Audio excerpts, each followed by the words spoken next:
রাষ্ট্রপতি নির্বাচন 20 আগস্ট, মনোনয়নপত্র দাখিল 13 আগস্ট। এই মর্মে একটা প্রজ্ঞাপন জারি হয়েছে। আসলে এই নির্বাচন তো বলা যায় একতরফা, এখানে প্রতিদ্বন্দ্বিতার কোনো অবকাশ নেই। কারণ বিএনপি বিপুল সংখ্যাগরিষ্ঠতা, 2/3 যার আসন, সেখানে অন্যদের প্রতিদ্বন্দ্বিতা করার কোনো কারণ নেই। কারণ রাষ্ট্রপতি নির্বাচনটা হবে সংসদ সদস্যদের ভোটে। তো 208 জন হলো এমপি বিএনপির, সেখানে ফ্লোর ক্রস করে বিএনপি কোনো এমপি অন্য কোনো প্রার্থীকে দেবেও না।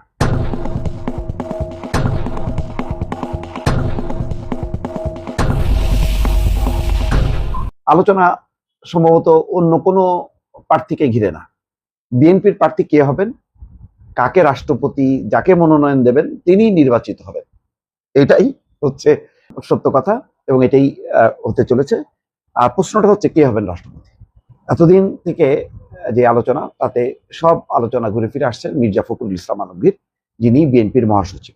বিএনপির মহাসচিব মির্জা ফখরুল ইসলাম আলমগীর এখন যথেষ্ট নির্ভর, কারণ তারেক রহমান আসার পর দলের সকল সাংগঠনিক দায় দায়িত্ব তিনি পালন করছেন।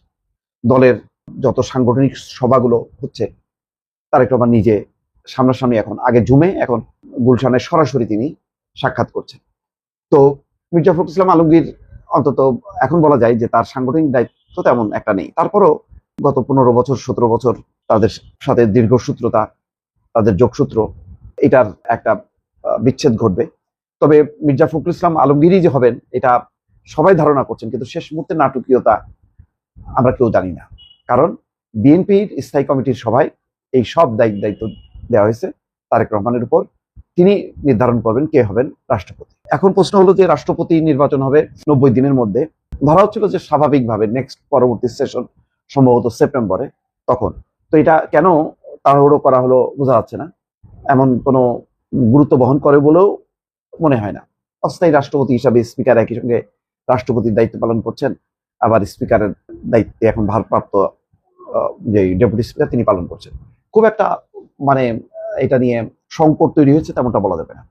তারপরেও কেন তাড়াহুড়ো সেটা বিএনপি ভালো করে জানে। হয়তো তার একটা সবকিছু গুছিয়ে ফেলতে চাচ্ছে। তার অংশ হিসাবেই যে রাষ্ট্রপতি অস্থায়ী ভারপ্রাপ্ত, এটা কেন হবে, একজন রাষ্ট্রপতি পার্মানেন্ট হবেন না কেন, সেই বিবেচনা থেকেই হয়তো 20 আগস্ট রাষ্ট্রপতি নির্বাচন করে এই বিষয়ে একটা সিদ্ধান্ত নেওয়া হবে। প্রশ্ন হচ্ছে যে মির্জা ফখরুলের বাইরে আর কেউ কি আছেন? কেউ কেউ বলছেন আইরিন খানের কথা। তো আইরিন খান কিছুদিন আগে জাতিসংঘ নিযুক্ত স্থায়ী প্রতিনিধি, মনোনয়ন দেওয়া হয়েছে।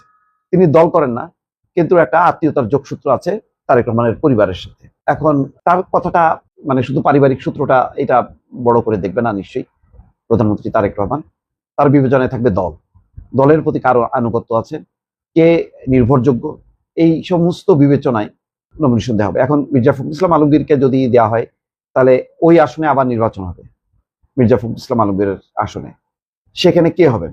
ধারণা করা যায় যে মির্জা ফখরুল ইসলাম আলমগীরের ভাইকে হয়তো দল নমিনেশন দেবেন না। আচ্ছা, মির্জা ফখরুল ইসলাম আলমগীরের বাইরে আর কে হতে পারে?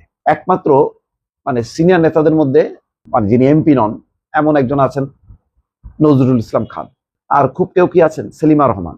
এই দুইজনকে যদি দেওয়া হয় তাহলে আর কোনো প্রশ্ন নেই যে এমপি থেকে যখন রাষ্ট্রপতি হবেন সেই আসন শূন্য হবে, তেমন পরিবর্তন করতে হবে না। যদি এমপি পদে নির্বাচিত না এমন কেউ যদি দলের নেতা রাষ্ট্রপতি পদে আসেন, তাহলে আর কোনো পরিবর্তন করতে হবে না। সবকিছু বিবেচনায় এখন রাষ্ট্রপতি নির্বাচনটা কেবলই আনুষ্ঠানিকতা। এটা নিয়ে যে খুব বেশি তোলপাড় হচ্ছে বা এটা নিয়ে বিএনপিকে প্রতিদ্বন্দ্বিতার মুখে পড়তে হবে, বিষয়টা তেমন না। সাংবিধানিক ধারাবাহিকতা, দল গোছানো এবং এক পুরো কাঠামোটা ঠিক করা, সেই কাজগুলি হয়তো করা হচ্ছে। তারপরও প্রশ্ন থাকে দুইটা, তাড়াহুড়োর কি দরকার ছিল, কেন দরকার ছিল, সেটা তারেক রহমান তিনি বলতে পারবেন। তিনি জানেন যে রাষ্ট্রপতি পদে কোন ব্যক্তিকে তিনি মনোনয়ন দেবেন।